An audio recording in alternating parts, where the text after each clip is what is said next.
नमस्कार, मैं हूं मनु राजपूत और आप देख रहे हैं सुबह समाचार की खास पेशकश आपकी विधानसभा आपकी खबर।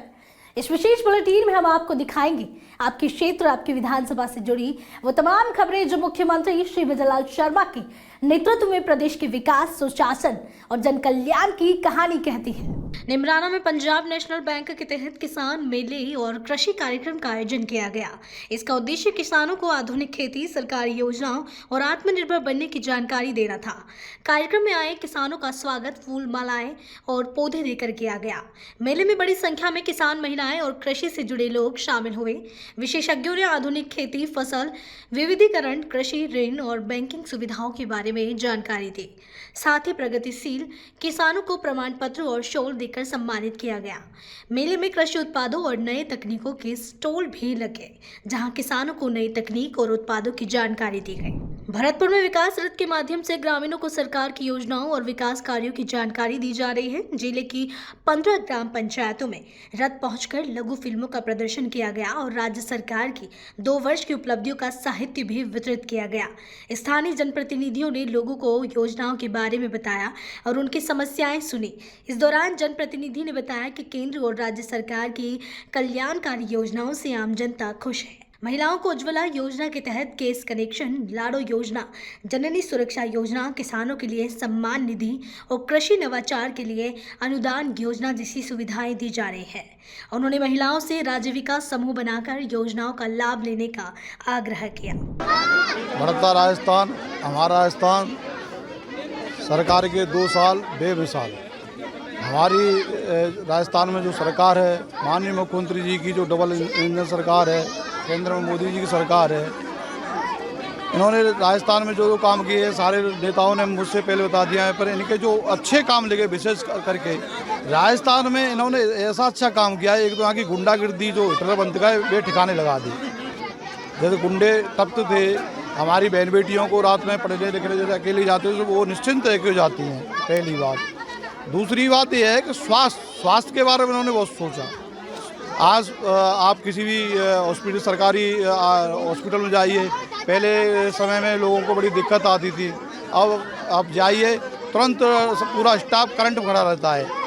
इसलिए और अपने युवाओं का रोजगार जो हो रहा है, जो डबल इंजन सरकार की अपने किसानों का सम्मान, किसान सम्मान निधि योजना और युवाओं को मिलते अवसर और युवाओं के हुनरमंद जो ये काम हो रहे हैं वे बहुत जोरदारी से हो रहे हैं और हमें तो बहुत खुशी की बात है। आज पहली बार हमारे राजस्थान के किसी मुख्यमंत्री ने इस भरतपुर के बारे में सोचा।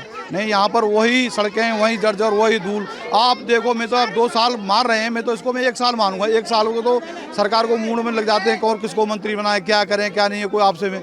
आज यहाँ के रास्ता देखो, ऐसा लगता है जो बॉम्बे जैसी सिटी में आए गए। हर रास्ते को ऐसा चौड़ा हो रहा है जैसे फिल्मों में दिखाया जाता है। यहाँ अभी देखना कि जो लोगों ने सोच रखा ना उसके और अधिक जो हमने सपने में नहीं सोचा था इतना विकास होगा, एक गारंटी है। मुझे विश्वास है, ये विश्वास इसलिए क्योंकि हमारे चहते युवाओं की धड़कन माननीय मुख्यमंत्री जी जो हैं हमारी भरतपुर की जन्मस्थली से हैं और मैं 100% ये मानता हूँ। कोई भी व्यक्ति हमारे इलाके का, मान लीजिए विदेश रह रहा हो, चाहे वो आंध्र प्रदेश में रह रहा हो, तो अपने यहाँ का कोई भी व्यक्ति चले जाए किसी भी कास्ट का, वो कितना खुश होता है और अपने यहाँ क्या आया है। तो उन्होंने यहाँ से बचपन बताया, यहाँ से कॉलेज लाइफ में की। मतलब ये मान लीजिए साहब, हमारे भरतपुर को आने वाले दिनों में ऐसा लगता है कि किसी चीज़ की जरूरत नहीं होगी। के कार्यक्रम में सरकार ने बहुत अच्छा काम किया है। हमारे गांव के अंदर पानी की टंकी बनवाई है और वो पंचायत भवन बनवाया है और वेटनरी हॉस्पिटल भी बनवाया है और एक चिकित्सा हॉस्पिटल भी बन रहा है इस टाइम पे। और सरकार अच्छा कार्य कर रही है। हमारे 2 साल से एक हमारी समस्या गांव वालों की है कि हमारे 2 साल से और हार में पानी भरा हुआ है। 300 बीघा ज़मीन हमारी बंजर पड़ी हुई है। वो अगर नाला खुल हमारे गांव का विकास हो जाए। तो आपने शिकायत कब की? अब ये हमने केहू तो अभी कर रहे हैं और हमने एक लेटर किया, ये रामपुरा में की है साहब, जो कि रथ आया हुआ है भजनलाल जी का यहाँ गांव के अंदर। वो यहाँ जनता ने उनसे पुकार भी की है। राजस्थान सरकार के 2 साल बेमिसाल पूरे राजस्थान भर में आज हमारा विकास का जो रथ है ग्रामीण क्षेत्रों में जा रहा है और जो केंद्र और राज्य सरकार की योजनाएं जो आमजन तक पहुंची हैं, जो युवा, महिला हर वर्ग में जो हमारे सरकार की योजनाएं पहुंची उन्होंने लाभ लिया है। माननीय मुख्यमंत्री जी को हम भी धन्यवाद देंगे, और किसान भाई जो किसानों के लिए जो योजना लेकर आए, जिनको 6,000 मिलते थे, अब माननीय मुख्यमंत्री जी ने उसमें 3,000 मिलाकर 9,000 किसानों के खाते में आ रहा है। महिलाएं आप देख रहे होंगे, हमारी केंद्र सरकार की योजना थी उज्ज्वला योजना के तहत हर महिला को गैस सिलेंडर घर में मिला है, शौचालय मिले हैं। लखपति दीदी को भी अब देखो आप प्रोत्साहन मिला है, लखपति दीदियों को, हमारी बेटियों के लिए कितनी सारी योजनाएं केंद्र और राज्य सरकार की योजनाएं जो आम जन गरीब तबके के लोगों में पहुंच रही है। और माननीय मुख्यमंत्री और नरेंद्र मोदी को धन्यवाद।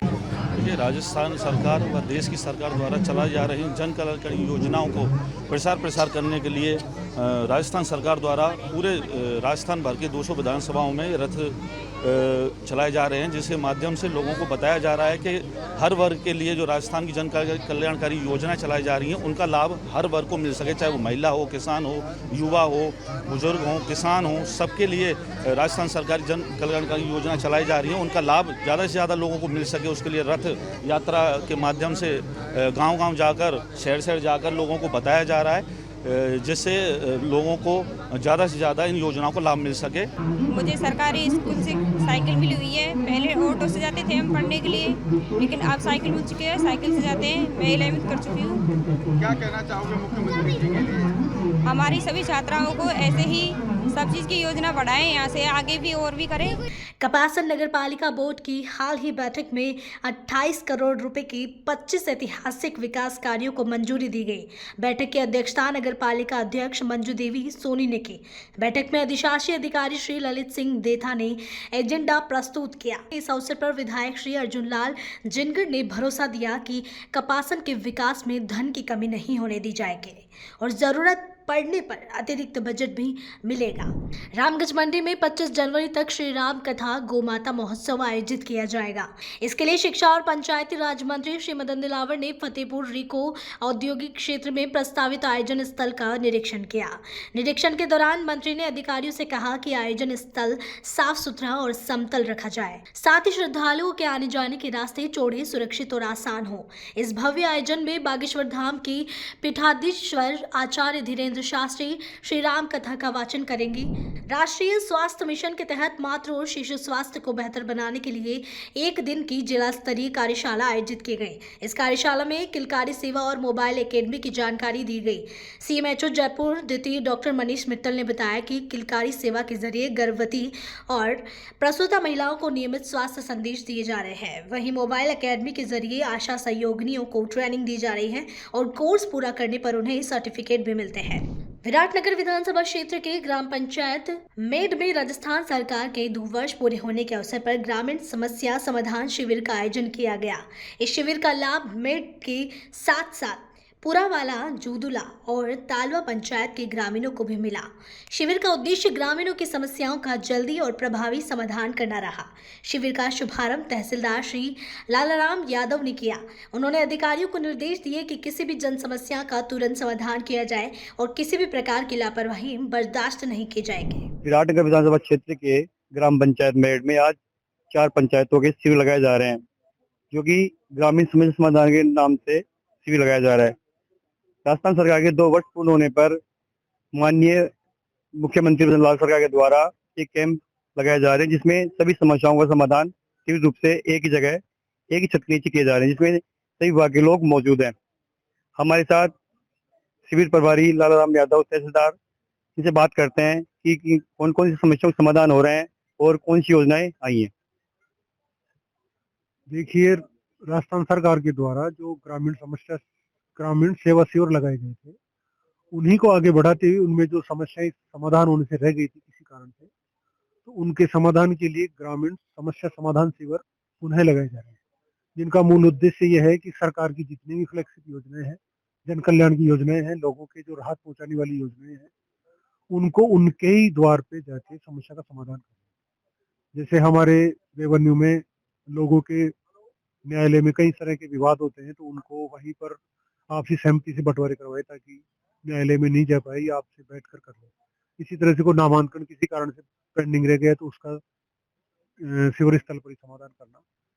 कुछ जो न्यायालय में कुरेजात पेंडिंग होती है, उन कुरेजातों को आज कैंप के दिन तक जितनी भी कुरेजात आई हुई है, उनको आज के दिन ही कुरेजात बनाकर न्यायालय में पेश करने के ऐसे निर्देश है। इसी तरह से ग्राम पंचायत में जो भी पट्टा, कई लोगों को पट्टा किन्हीं कारणों से नहीं मिला, तो उसका समझ जो भी अड़चने हैं उनको दूर करके आज एक ही छत के नीचे सभी विभाग है, तो जिस जिस विभाग की जो जो भी एनओसी या जो भी चीजें चाहिए वो लेकर उनको पट्टा जारी करने के प्रावधान है। और जैसे मेडिकल है, तो मेडिकल में जो भी सरकार की फ्लैगशिप योजनाएं हैं तो उनको इसका प्रचार प्रसार भी किया गया है। तो जो लोग को ध्यान नहीं है तो उनको पहले प्रचार प्रसार करके उनको बताया जाता है और फिर वो शिविर स्थल में आकर उनको राहत पहुंचाई जाती है।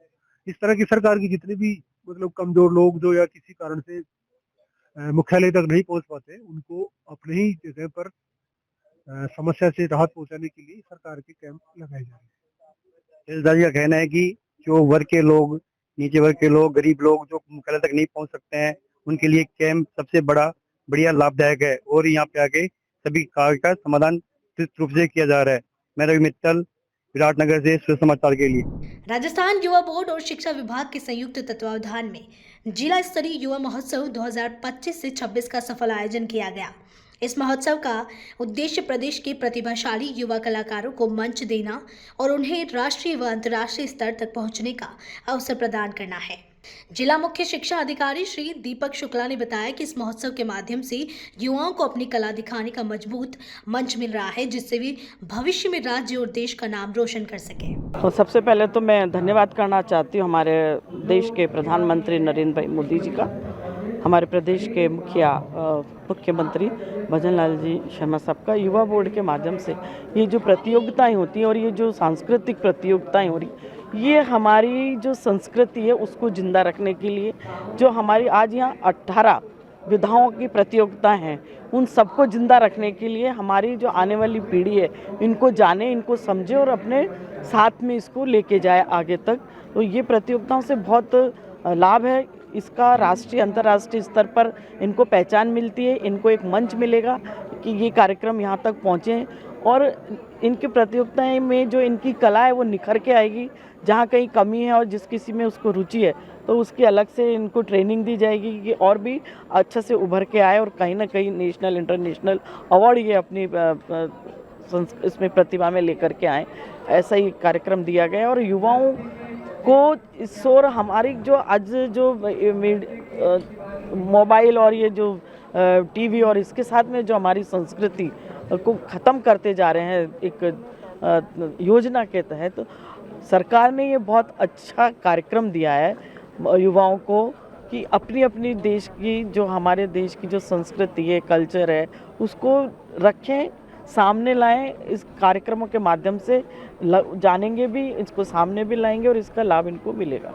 राजस्थान युवा बोर्ड के सानिध्य में और शिक्षा विभाग के सौजन्य से पूरे राजस्थान में युवा महोत्सव के तहत विभिन्न प्रकार की प्रतियोगिताएं जो कि हमारे यहाँ पर लुप्त प्राय हो चुकी है, ऐसी प्रतियोगिताओं को करवाने के लिए राजस्थान सरकार ने एक विशेष अभियान चलाया हुआ है और उसके अंतर्गत आज जिला स्तरीय कार्यक्रम जो कि प्रत्येक जिले में हुआ है, जयपुर में राजकीय उच्च माध्यमिक विद्यालय गांधीनगर में ये कार्यक्रम रखा गया है और यहाँ पर 18 प्रकार के जो हमारे खेल और कलाएं जो लुप्त प्राय हो गई उन सब का यहाँ पर आज प्रदर्शन किया जाएगा।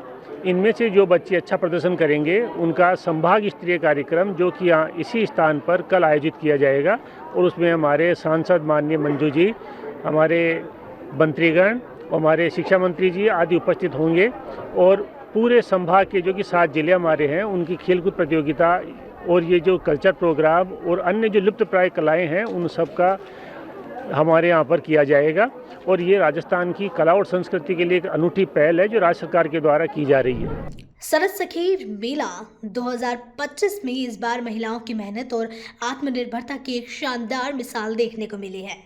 राज्यविका द्वारा आयोजित इस राष्ट्रीय मेले में प्रदेश भर की लखपति दीदियों ने अपने हुनर से खास पहचान बनाई है। इसी क्रम में भरतपुर से आई लखपति दीदी श्रीमती ब्रजेश भार्गव ने अपने हाथों से बनाई गई सामग्री के स्टूल और सिर्फ एक ही दिन में 6 लाख रुपए से ज़्यादा बिक्री कर सभी को चौंका दिया। यह कहानी केवल एक स्टॉल या बिक्री की नहीं है, बल्कि यह महिला सशक्तिकरण और स्वावलंबन की एक मजबूत तस्वीर पेश करती है। स्वयं सहायता समूह से जुड़कर कैसे उनकी जिंदगी बदली, उनके उनकी सफलता के पीछे क्या मेहनत और सोच रही, इन सभी सवालों पर हमारे रिपोर्टर श्री मलखान मीणा ने उनसे खास बातचीत की।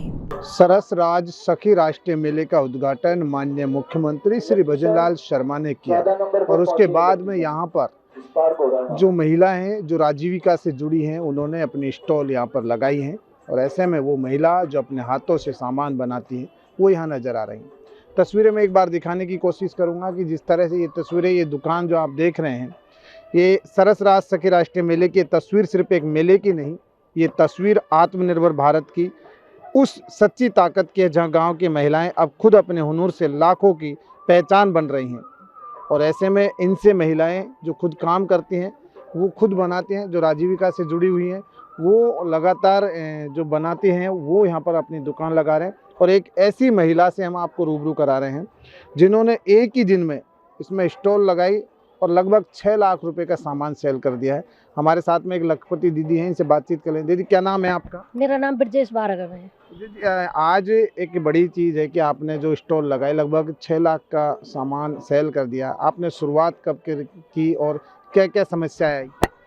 सर, SHG मेरा 2015 में बना था, लेकिन राजीविका के माध्यम से मैंने 2016 में अपना काम चालू कर लिया था। पहले तो मैं हाउस वाइफ थी, लेकिन राजीविका में जुड़ने के बाद मैं बिजनेसमैन बन गई सर। और जहाँ मेले लगते राजीविका के मैं जाती हूँ। आज राज सखी के मेले में मैं आई हूँ और मेरा यहाँ प्रोडक्ट लगाया है मैंने। तो फर्स्ट ही मुझे एक कस्टमर ने मुझे 15,000 पीसों का ऑर्डर दिया है, जिसमें से मैं 5,000 का ऑर्डर उसको दे रही हूँ। 6 लाख का मतलब ऑर्डर दे रही हूँ, बाकी पेंडिंग पड़ा हुआ है।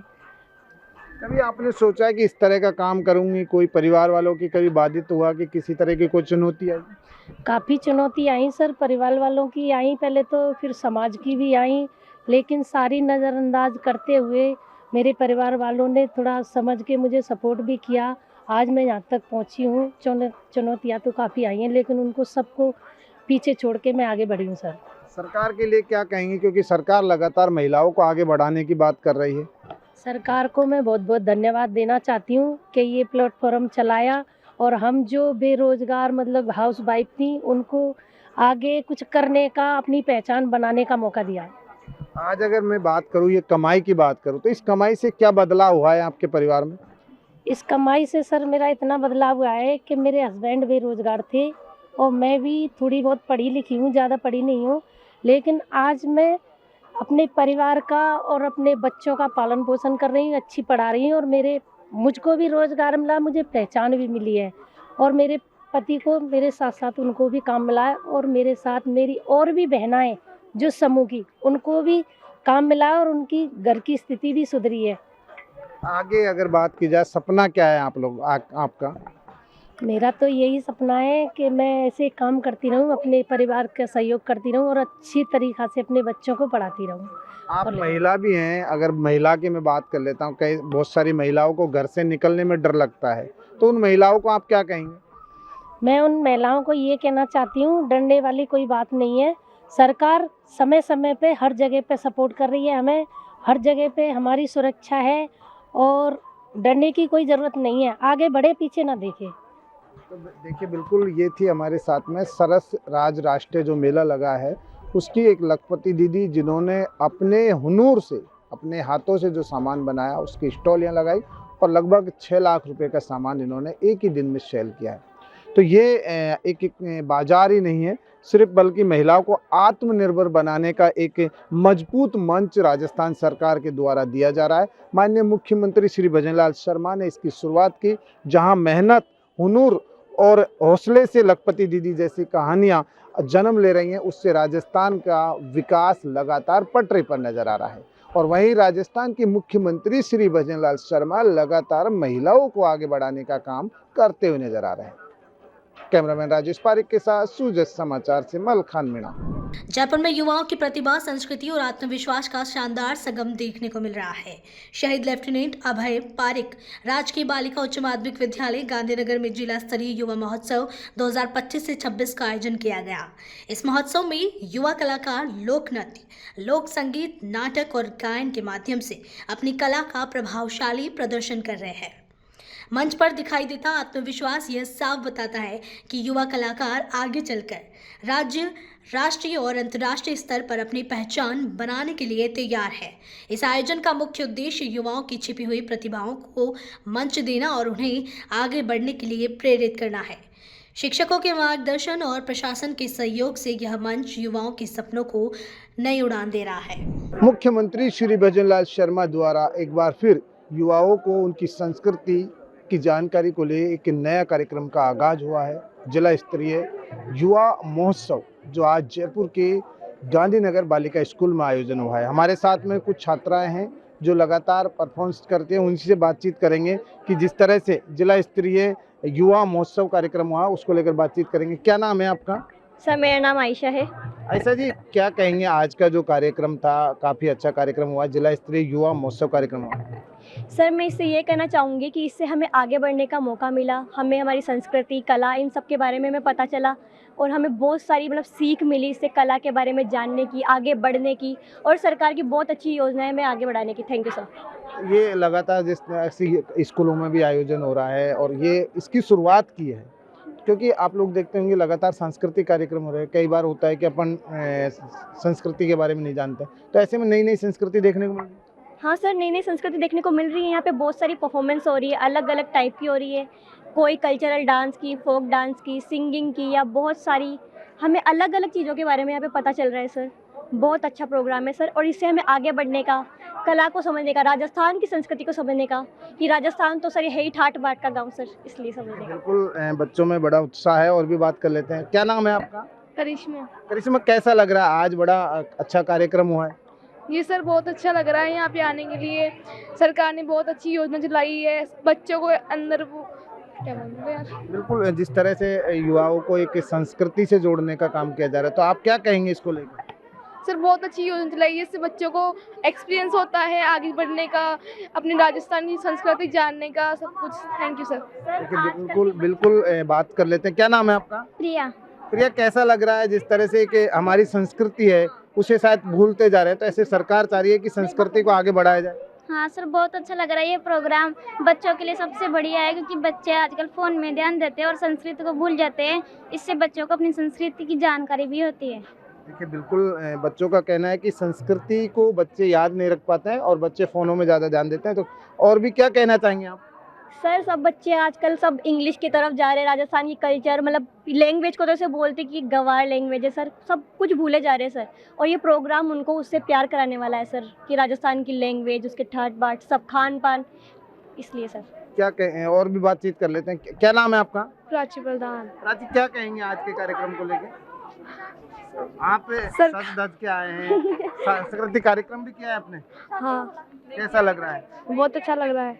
क्या कहना चाहेंगे? सरकार ने बहुत अच्छी योजना चलाई है, हमारे को बहुत अच्छा लग रहा है यहाँ पे आके। देखिए, बिल्कुल, और भी बातचीत कर लेते हैं। क्या नाम है आपका? मेरा नाम फलक है, और सरकार ने बहुत अच्छी योजना चलाई है बच्चों के प्रति, एक राजस्थान की कल्चर बढ़ाने का बहुत अच्छा योजना चलाया है, और इससे सभी बच्चों को ही पता चल रहा है कौन कौन सी कल्चर है अपनी राजस्थान के अंदर। बहुत अच्छी योजना है। धीरे धीरे आपने देखा होगा कि बच्चे कल्चर को भूल रहे हैं, क्योंकि इंग्लिश मीडियम का ज़माना इस तरह से माना जा रहा है, क्योंकि अपने घरों में भी कल्चर जो होता है उसको भूल जाते हैं। तो इससे पता लगेगा। हाँ, इससे बहुत अच्छा पता लगेगा कि सब बच्चे आ रहे हैं यहाँ पर, और अलग अलग कला है यहाँ पर, अलग अलग कला की वो हो रही है यहाँ पर, इसलिए। देखिए, बिल्कुल, और भी बातचीत करें। क्या कहेंगे? और आप लगातार जैसे कह रहे हैं राजस्थान की चर्चा कर रहे हैं, तो क्या कहेंगे राजस्थान के बारे में? सर राजस्थान की तो सर बात ही अलग है सर। राजस्थान के बारे में जितना बोले सर उतना कम है। राजस्थान की हर एक संस्कृति, हर एक कला, हर एक चीज़ सर, सब में अलग ही बात है सर। सबकी बात सर वो अनोखी है सर। देखिए, बिल्कुल, बच्चों में भी खुशी है, साथ में टीचर हैं, इनसे भी बातचीत कर ले। मैडम, आज एक कार्यक्रम का आयोजन हुआ है, क्या कहेंगे आप? क्या कहेंगे इसको? ये बच्चों की प्रतिभा को निखारने का बहुत ही सुंदर कार्यक्रम है। इसमें 18 गतिविधियों में बच्चे भाग लेंगे, जो जिला स्तर पे और संभाग स्तर पे होगा, जो कि बच्चों को करियर के रूप में भी और अपनी कलाओं को निखारने के रूप में भी बहुत ही अनूठा प्रयास है शिक्षा विभाग का। उसके लिए मैं शिक्षा विभाग और इन भाग लेने वाले बच्चों सभी का आभार प्रकट करती हूँ। धन्यवाद। देखा जाता है कि राजस्थान के, आपने कहा कि 18 कल्चर इसमें भाग लेंगे, देखा जाता है कि धीरे धीरे राजस्थान के बच्चे संस्कृति को भूल रहे हैं, तो उसको लेकर क्या कहेंगे? हाँ, बीच में जैसे अभी जो डिजिटल का युग चल रहा है, जिसमें हम मोबाइल को और विधाओं को ज़्यादा समय दे रहे हैं, कंप्यूटर को, तो इन कलाओं के थोड़ा सा तो पीछे हुई है ये, पर फिर भी विभाग सक्रिय है और उसके प्रयास से निरंतर इनमें बढ़ावा मिल रहा है। कि बिल्कुल जो अध्यापक है उनका भी कहना है कि साफ तौर पर जो कल्चर है उसको बढ़ाने का कार्यक्रम है, इसमें काफ़ी छात्रों को सीखने को मिला। और भी सर हमारे सर क्या कहेंगे, आज का कार्यक्रम हो रहा है, ये कार्यक्रम जो शिक्षा विभाग के द्वारा आयोजित किया जा रहा है, संस्कृति जो जीवंत की जा रही है राजस्थान की, बच्चों का जो कला है उसको निखारा जा रहा है। जैसे कला का मतलब होता है कि जीवन को सुंदर बनाने का काम, उसकी हृदय की भावनाओं को प्रकट करने का नाम कला है। तो जो ये जो संस्कृति है ना, इसको जो जीवंत किया जा रहा है, ये शिक्षा विभाग के द्वारा चलाया करेंगे, बहुत ही अच्छी बात है। चलिए, बिल्कुल ये स्थित हमारे साथ में बच्चे और अभी जो शिक्षक, उन्होंने कहा कि बच्चों की जो एक्टिविटी हैं वो 18 एक्टिविटी यहाँ पर नज़र आएंगी और उसमें बच्चों को आगे बढ़ने का मौका मिलेगा। तो ये राजस्थान सरकार के द्वारा जो चलाया गया एक कार्यक्रम है, इसकी बच्चे भी सराहना करें, साथ ही शिक्षक भी सराहना करें कि इससे बच्चों को काफ़ी फायदा होगा। कैमरामैन राजेश पारिक के साथ सुजत समाचार से मलखान मीणा। शाहपुरा के देवखेड़ा गांव में स्वतंत्रता संग्राम की गौरवशाली यादें फिर से जीवंत हो उठी। अमर शहीद और महान क्रांतिकारी राजस्थान केसरी सिंह बारहट की प्रतिमा का भव्य अनावरण केंद्रीय मंत्री श्री गजेंद्र सिंह शेखावत ने किया। इस अवसर पर केंद्रीय मंत्री श्री गजेंद्र सिंह शेखावत ने कहा कि केसरी सिंह बारहट ने राष्ट्र प्रथम का जो संदेश दिया वह आज भी उतना ही प्रासंगिक है। उन्होंने आयोजन समिति की मांग पर शाहपुरा में डिजिटल लाइब्रेरी स्थापित करने की घोषणा भी की। निश्चित रूप से केसरी सिंह जी बारहट और उनके परिवार का बलिदान भारत के लिए अनेक सदियों तक अमर प्रेरणा के रूप में होगा। स्वतंत्रता की लड़ाई के समय में, उस समय उन्होंने अपने व्यक्तित्व से, अपने कृतित्व से, अपनी लेखनी से, अपने व्यवहार से, आचरण से, जिस तरह से स्वतंत्रता संग्राम की अग्नि शिखा को प्रदीप्त करने के लिए जो उन्होंने काम किया और अपने पूरे परिवार को माँ भारती की बलिवेदी पर खपा दिया, वो हमारे लिए आज के समय में और भी अधिक प्रासंगिक है और अनेक सदियों तक हमारे लिए प्रासंगिक, महत्वपूर्ण और प्रेरक रहेंगे। आज उनकी जन्मभूमि पर आने का मुझे सौभाग्य मिला, उनकी कर्मभूमि पर आने का सौभाग्य मिला, जिस धरती पर उनके पद पड़े उस पर आने का सौभाग्य मिला, उनके इस क्रांति तीर्थ के अनावरण का मुझे सौभाग्य मिला। मैं हृदयपूर्वक सबका अभिनंदन करते हुए, धन्यवाद ज्ञापित करते हुए, हम सब लोगों के मन में उनकी अमर प्रेरणा का मंत्र प्रवाहित हो, हम सब लोग की चेतना उसके चलने के माध्यम से प्रदीप्त हो, ऐसी शुभकामनाओं के साथ में आयोजकों का हृदयपूर्वक धन्यवाद। सर, हमको आज़ादी और नित्य प्रति हमारी स्वतंत्रता की कीमत और उसके मूल्य को समझाने के लिए तीर्थ का काम करेगा। गजेंद्र सिंह साहब, मेरा आपसे इतना निवेदन है, वैसे आपका बहुत स्नेह है, आप हमेशा ऐसे कामों में सकारात्मक सहयोग भी करते हैं, आदेश भी करते हैं। मेरा केवल इतना कहना है कि राजस्थान में एकमात्र स्वतंत्रता के कारण ये गांव धरोहर घोषित हुआ है। क्या गांव की हैसियत है, इस कोने से उस कोने तक 7 मिनट में निकल जाएंगे। 80% यहाँ पर केलों के घर होंगे, भैंस और गाय के अलावा कोई प्रॉपर्टी नहीं होगी। 90% गांव में पक्की सड़क नहीं है, पेड़ पौधे भी जंगली बम्बूल होंगे, खेतों के पानी भी बहुत कम है, शिक्षा का स्तर भी बहुत ज़्यादा नहीं है। ये केसरी सिंह बारहट की जिस योद्धा का यह जन्म हुआ, ये हिंदुस्तान के नक्शे पे आकर प्रेरणा का केंद्र कैसे बने, हम तो आपसे प्रार्थना कर सकते हैं, बाकी आप पर छोड़ते हैं। हम ये जानते हैं कि आपसे बड़ा शुभचिंतक हमारा कोई नहीं है।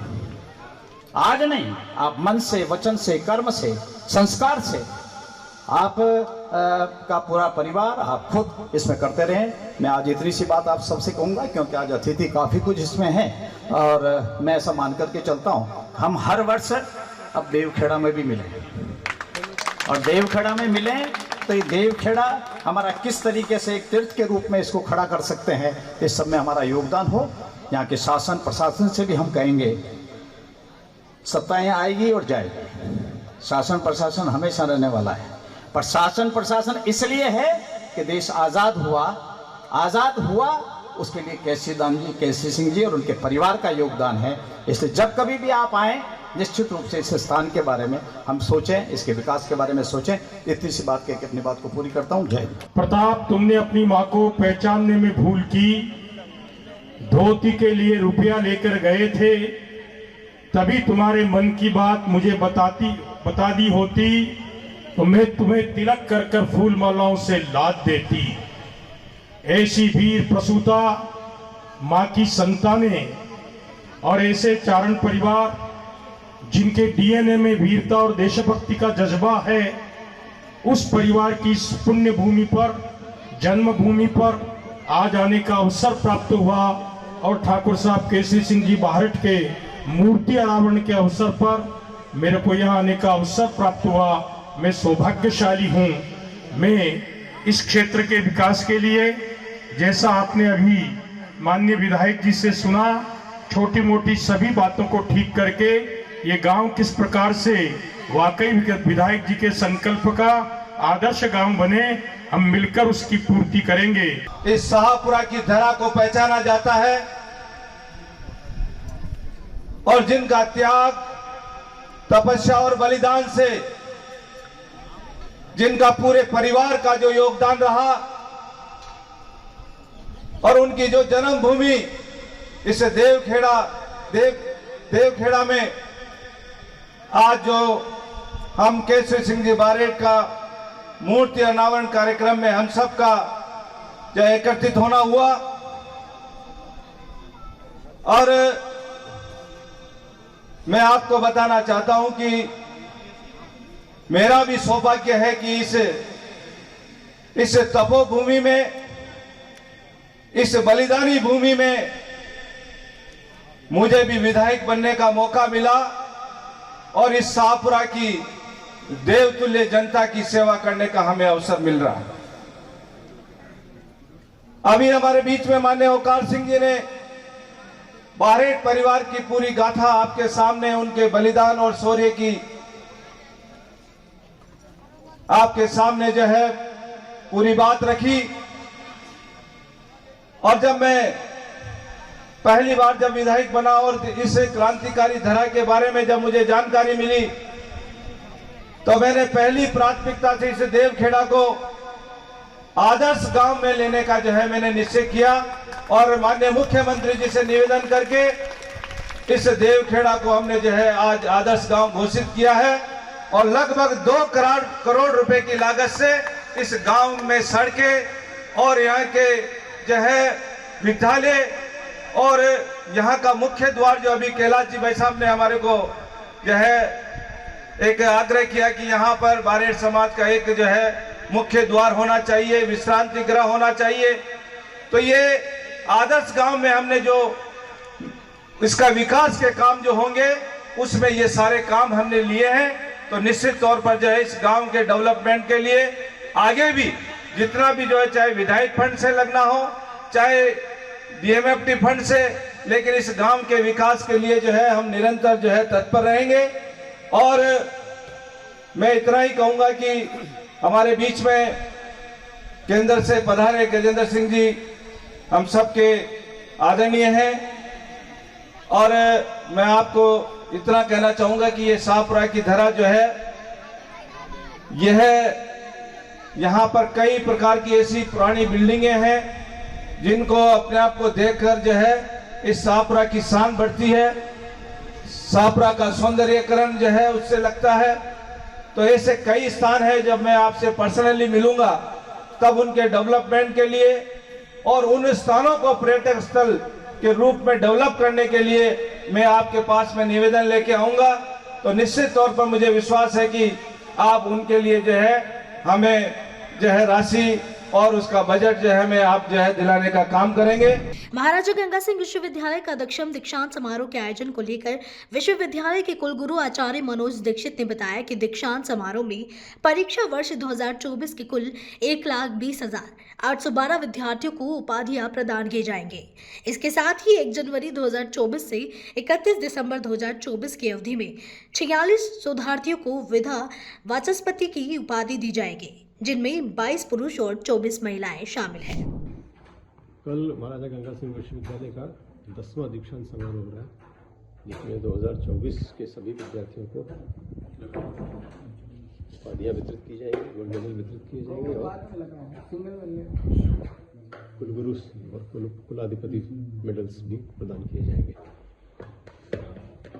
कौन कौन अतिथि रहेंगे सर? सबसे बड़ी फीचर जो धीरे धीरे सामने आती जा रही है, इस वर्ष के दीक्षांत समारोह में भी महिलाओं ने अभूतपूर्व सफलता प्राप्त की है और majority of medals, majority of दोनों कुलगुरु और कुलाधिपति मेडल्स सहित मैक्सिमम मेडल्स जो है वो इस बार बच्चियों को जा रहे हैं। उस दिशा में मुझे लगता है कि राजस्थान का एक अच्छा फीचर बनकर सामने आ रहा है। 1,20,000 के आसपास डिग्रियां टोटल वितरित होंगी जो इस वर्ष की हुई। सबसे अच्छा फीचर इस बात का ये हो गया है कि हम अब इस वर्ष से दीक्षांत के मामले में अपडेट हो गए हैं।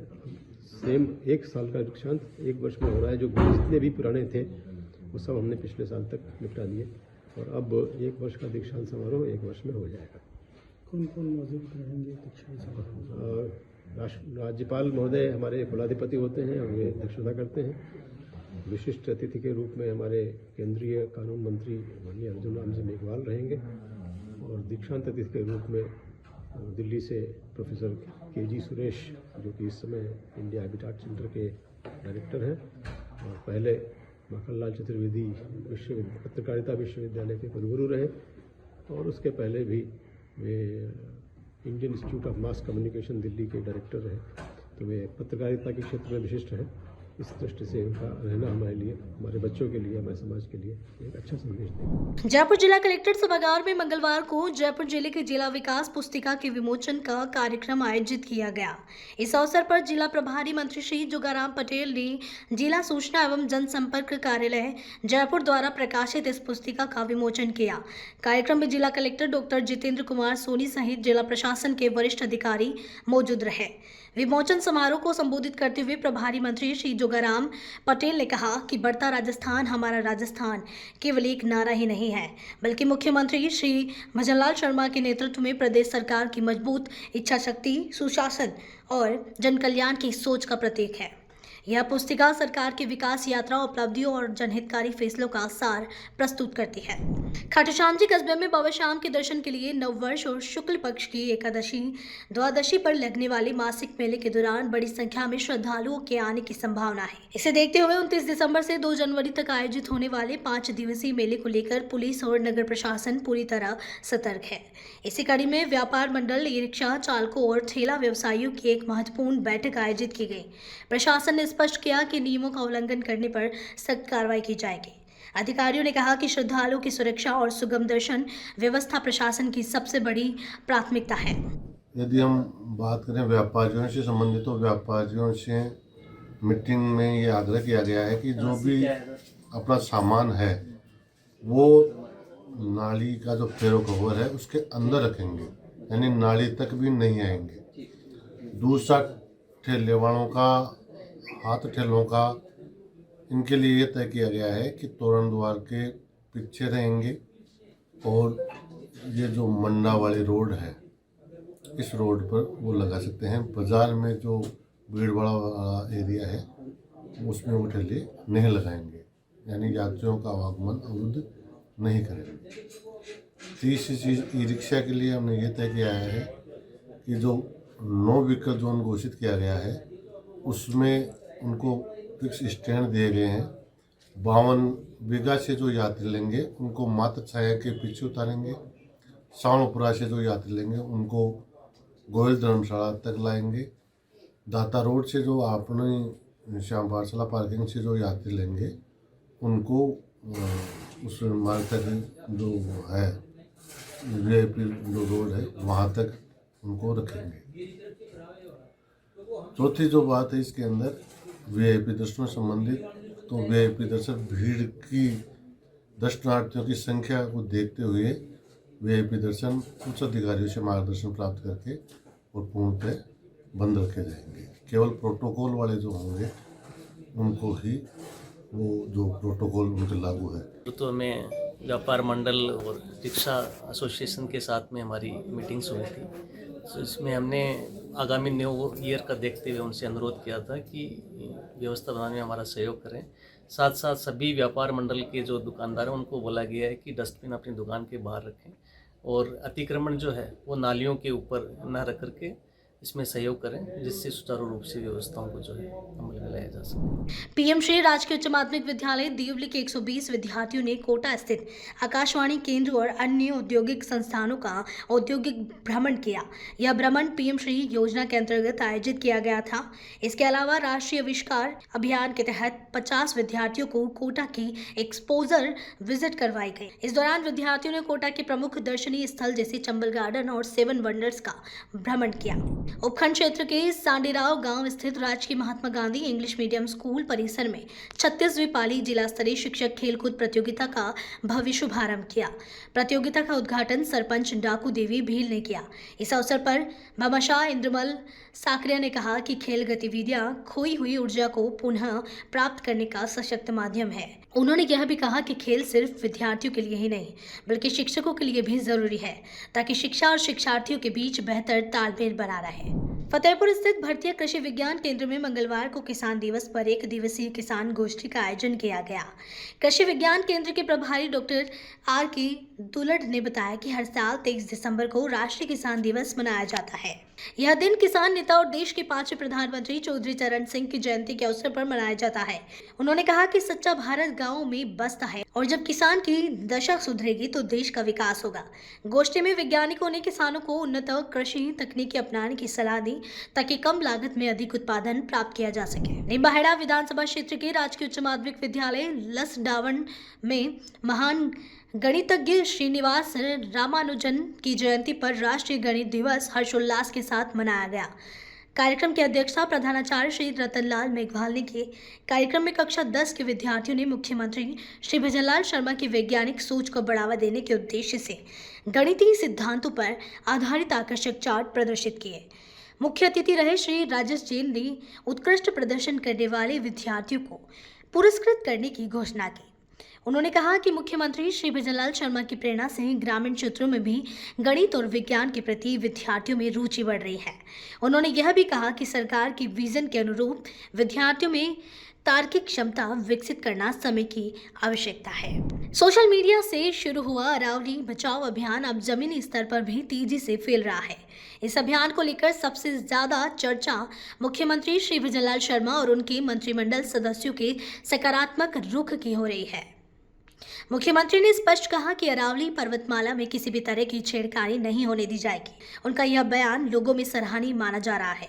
अरावली राजस्थान की जीवन रेखा मानी जाती है कि जो धार्मिक, आर्थिक, सांस्कृतिक, भौगोलिक और ऐतिहासिक दृष्टि से राज्य के लिए महत्वपूर्ण धरोहर है। इस रुख से अरावली बचाओ अभियान को मजबूती मिली है और आमजन एवं पर्यावरण प्रेमियों में उत्साह बढ़ा है। ये जो फैसला आया है अरावली का, जो फैसला जो ये है, ये मानव हित में नहीं है, पर्यावरण के हित में नहीं है, वन्य जीवों के हित में नहीं है। लेकिन राजस्थान के मुख्यमंत्री और कई मंत्रियों ने भी ये माना है कि इस फैसले से काफ़ी लोगों को, वन्य जीवों को, जीव विविधता को नुकसान है। क्योंकि ये फैसला सुप्रीम कोर्ट का है तो अब सरकार इसको उस प्रक्रिया से ही सुप्रीम कोर्ट से अपील करेगी कि इस फैसले के ऊपर पुनर्विचार किया जाए और जन भावनाओं का सम्मान किया जाए। मुख्यमंत्री ने भी इसको लेकर अपनी बात रखी है, क्या देखते हैं? नहीं, मुख्यमंत्री ने जन भावनाओं को समझा है और पर्यावरण और सारी चीज़ों को देख करके उन्होंने ये माना है और हम मुख्यमंत्री जी का आभार व्यक्त करते हैं और हमें पूरी आशा है कि ये फैसला वापस लिया जाएगा। ये न्याय संगत ने किस तरह की जो अरावली का है, क्या नियम किस तरह का जो बताया गया है 100 मीटर के लेकर, जो क्या बात है? देखो, अरावली जो है ये सदियों से है और ये जो इन्होंने कहा कि भाई 100 मीटर से कम को हम अरावली नहीं मानेंगे।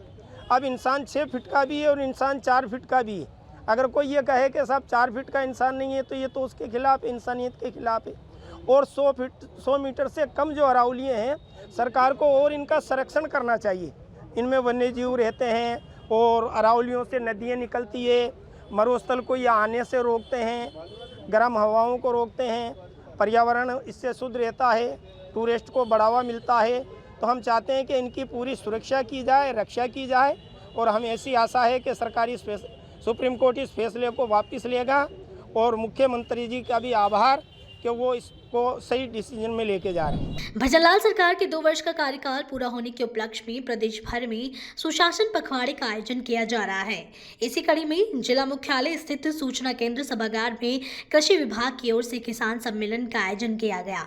कार्यक्रम के दौरान किसानों को कृषि विभाग द्वारा संचालित विभिन्न योजनाओं की जानकारी दी गई। कृषि विभाग के उप निदेशक श्री राजेंद्र सिंह लांबा ने बताया कि जिला स्तरीय कार्यक्रम में किसानों को आधुनिक कृषि तकनीक, अनुदान, योजनाओं और विभागीय सुविधाओं से अवगत कराया गया। सरकार के 2 वर्ष पूर्ण होने के उपलक्ष्य में किसान सम्मेलन मेड़ता सिटी नागौर में आयोजित हो रहा है।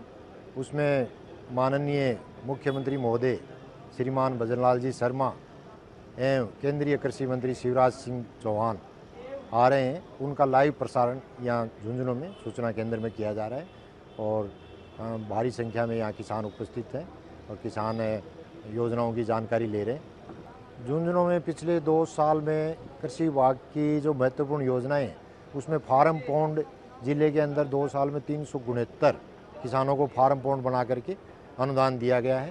तारबंदी 4.5 लाख किलोमीटर तारबंदी करके किसानों को अनुदान दिया गया है।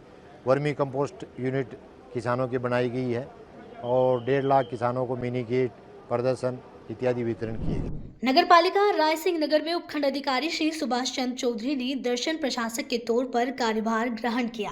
नगर पालिका अधिशासी अधिकारी श्री अभिषेक गहलोत और समस्त स्टाफ ने उपखंड अधिकारी का गुलदस्ता भेंट कर स्वागत किया। कार्यभार ग्रहण करने के बाद नगर पालिका परिसर में मुख्यमंत्री शहरी समस्या समाधान सेवा के अंतर्गत एक विशेष शिविर का आयोजन किया गया।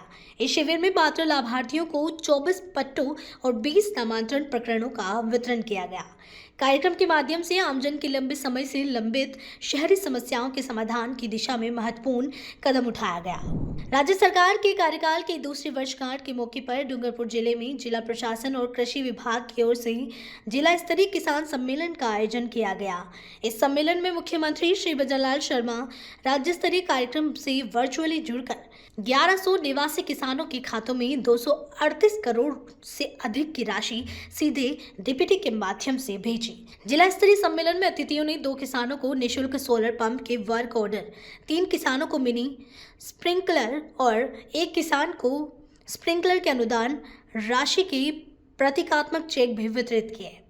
कार्यक्रम में अतिथियों ने सरकार की 2 साल की उपलब्धियों और योजनाओं के बारे में जानकारी दी और कहा कि सरकार किसानों के हित में काम कर रही है तथा उनकी आय बढ़ाने के लिए विभिन्न योजनाएं चलाई जा रही हैं। राज्य स्तरीय कार्यक्रम जो मेड़ता सिटी में हुआ नागौर में, हमारे मुख्यमंत्री जी ने 87.50 हज़ार करोड़ रुपये का किसान सम्मान निधि के साथ ट्रांसफ़र किया।